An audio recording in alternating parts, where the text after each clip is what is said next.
There was a birthday party in Caldwell over the weekend. In a city of nearly 60,000, there are likely a few birthday bashes being held, but this one was a bit special. Betty Martin turned 100 years old 2 days ago. She celebrated with some family and friends, some of whom even came all the way from Southern California. The party was held in Betty's own backyard, a home she still lives in on her own. And while that would be worthy of some Willard Scott-like acknowledgement in itself, well, Betty has another accolade attached to her. Born August 20th, 1922, Betty was just 20 when the Marine Corps Women's Reserve was established by the Secretary of the Navy in February 1943. Within a few months of that, Betty became one of the early enlistees, becoming a Marine to free a Marine to fight and doing her part for the war effort. So please help us wish a Treasure Valley treasure a happy 100th birthday.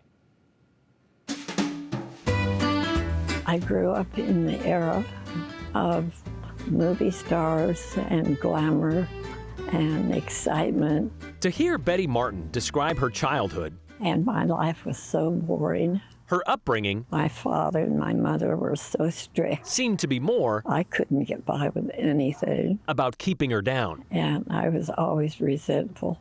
You know, tell me not to do something, and I just had to do it then. And I wanted to see just how much I could get by with, because it was, don't do this, and nice girls don't do that. But sometimes, even nice girls can do extraordinary things.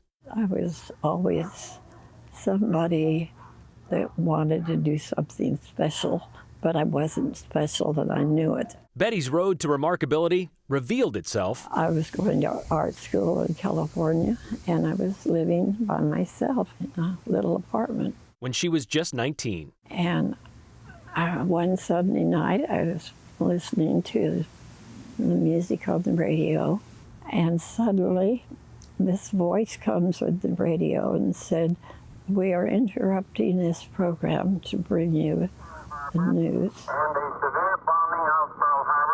Hawaii has been attacked by the Japanese." I turned ice when I heard that. So you joined because of Pearl Harbor? Yeah. America was now at war, and men were needed to fight. The solution to the riddle was a bombshell, the birth of the Marine Corps Women's Reserve. Be a Marine, free a Marine to fight. And that's what made you want to join? Mm-hmm.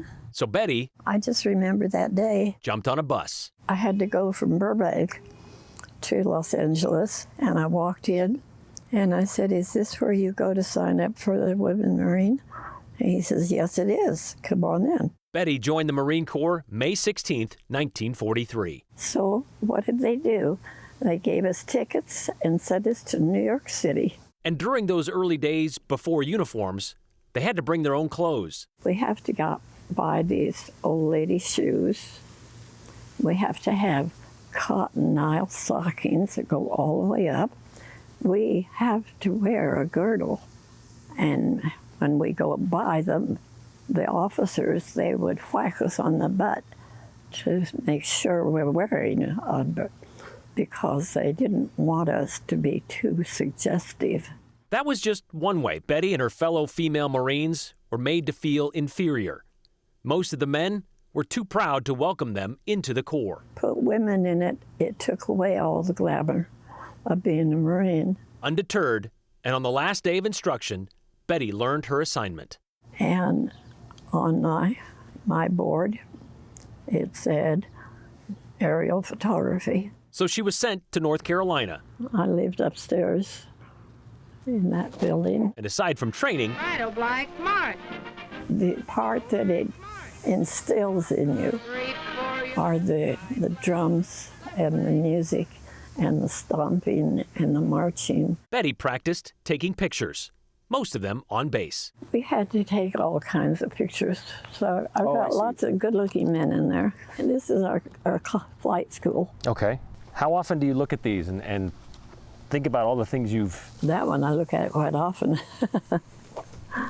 Why is that? It's because he's such a handsome person. I like nice-looking persons. You did take a lot of pictures of men, Betty. I did, yeah. But it wasn't all glamour shots for Betty. Aerial photography is an integral part of modern warfare, and today women are fast becoming the prime exponents of aerial photography. Do you feel like you did your part?